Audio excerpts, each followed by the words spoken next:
In a typical city or town, on a typical residential street, including her husband, Mr. John Q., because of a 40-hour week, has the leisure to dream about his favorite sport.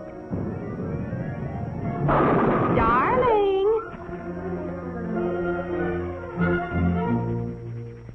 Oftentimes, in a secluded corner, money in a savings account for emergencies, for summer vacations, and to help put John Q. Jr. through college.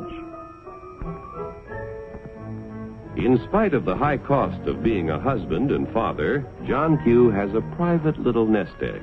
His practical nature tells him it ought to do more than collect moths. Let's see, where did I put this thing? I know it's... common stock. Do I own any? I don't even know what they are. In that case, it might be a good idea to get a little information with a fellow who owns and operates a company that makes and sells oil drums. Each year, customers buy more and more from our because he makes a better oil drum than his competitors. One day, customers demand more oil drums than the owner can produce. He figures it will take about $3 million to do the job. So he decides to form a corporation to sell shares in his business to raise the capital he needs. First, the owner goes to the state government to get a corporation charter and permit to sell shares in this business. Next, our friend goes to an investment banker and shows him the record of the oil drum manufacturing company's past performance and plans for expansion. The investment banker decides to help our friend sell shares in the corporation to raise the $3 million. However, before any shares in the corporation can be sold, certain information must be filed with the Securities and Exchange Commission in Washington. The investment banker and the owner must swear that the information they file contains nothing but the truth. Registration with the SEC does not imply that the government approves the stock issue as a good investment, but only assures the public the material statements about the stock issue are false. Punishment will be according to the law. After SEC registration is effective, the investment banker pays the owner $3 million in exchange for a certain number of shares in the Oil Drum Manufacturing Corporation.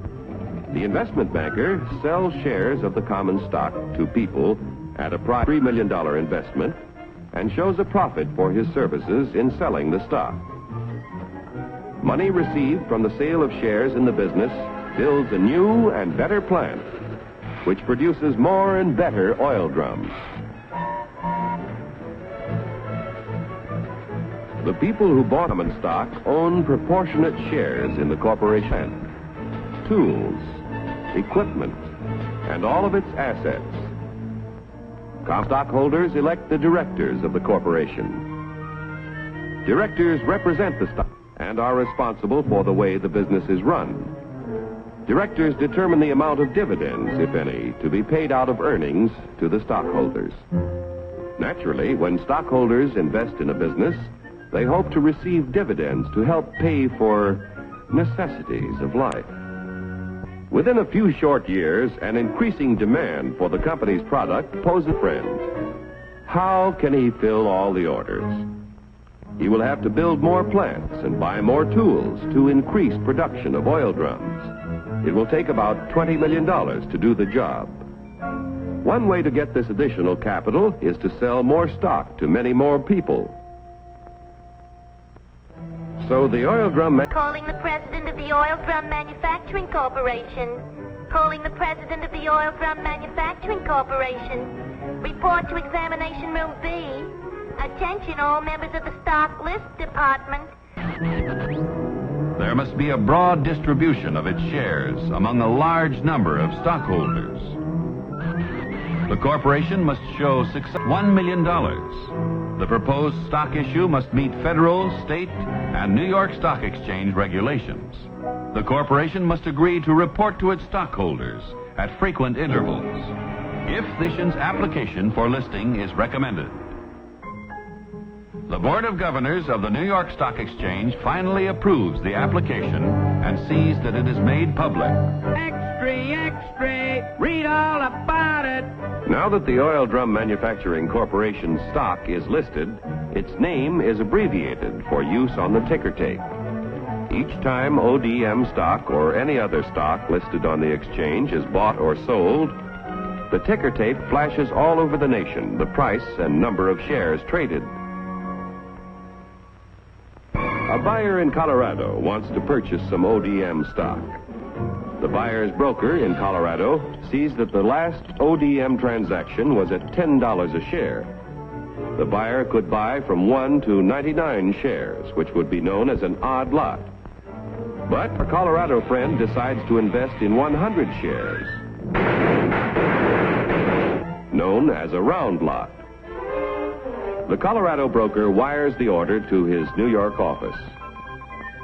The buy order is telephoned to the floor of the New York Stock Exchange. It is given to the firm's floor partner, who becomes the representative of the buyer in Colorado. The floor partner goes to the post where ODM stock is traded.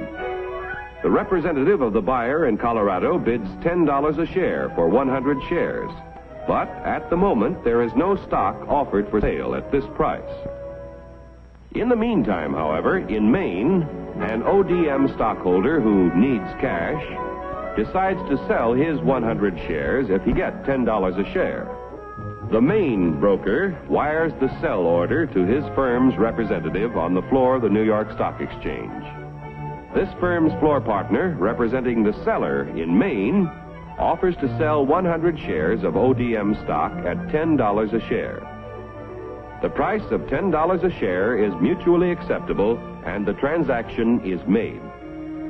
Like the cowboy in Colorado and the fisherman in Maine, investors all over the country use the facilities of brokers who are members of the New York Stock Exchange whenever they want to buy or sell stock of companies listed on this national market. Yesterday's airplanes, farm machinery, communications, electric light and power, textiles, and countless other industries contributing to a more enjoyable life. If a part of our things we need to defend ourselves, common stock investments have helped an industry is like owning a share in the future of our nation. But remember, John Q., there is a risk as well as an advantage in owning any kind of property. So get the facts before you put your money to work.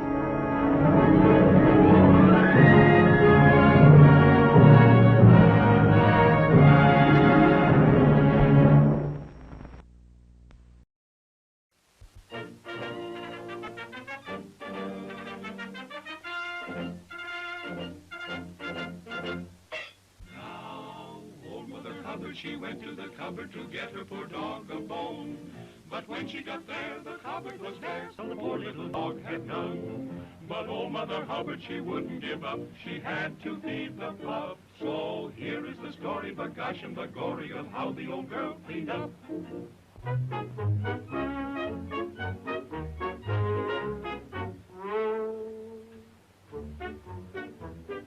Always rubbing, scrubbing, from morning until night. But just a song when things go wrong makes everything all right. In a wash tub there's no romance, but still I like to sing. And it's all because I wash the of His Majesty the King. From royal socks and undies, I must squeeze the suds. I'm the ringer outer of the royal duds.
Though I'm a king, it don't mean a thing. My eyes are dim, my ears they buzz. I'm on the spot, my liver is shot. No, I ain't the man I used to was. All the ladies of the court looked upon me as a royal sport. I no longer can cavort. Guess I'm through, my breath is short. He's getting thin, he can't drink a gin. Teeth are falling out, his hair's all fuzz. He's slipping fast, he just can't last. No, he ain't the man he used to was. No, he ain't the man he used to was.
Cheer up!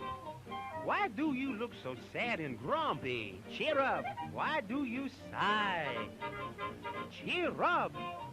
Your road to life is not so bumpy. Cheer up! Take it in high. Why do you sit around so humble? Mumble, jumble, groan and grumble. Cheer up! Ha-ha! A king should sing, for that will bring a smile. Be a regular guy. Why, you've made me a new man, see? Now I'd like to give you some reward. My whole empire. If you desire, speak and you shall have it.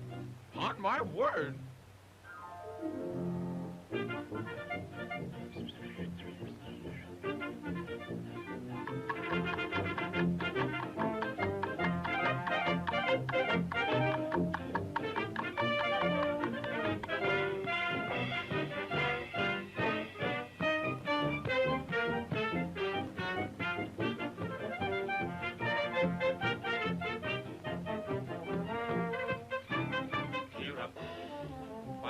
look so sad and grumpy? Cheer up. Why do you sigh? Cheer up. Your road of life is not so bumpy. Cheer up. Take it in high. Why do you sit around so humble, mumble, jumble, rolling?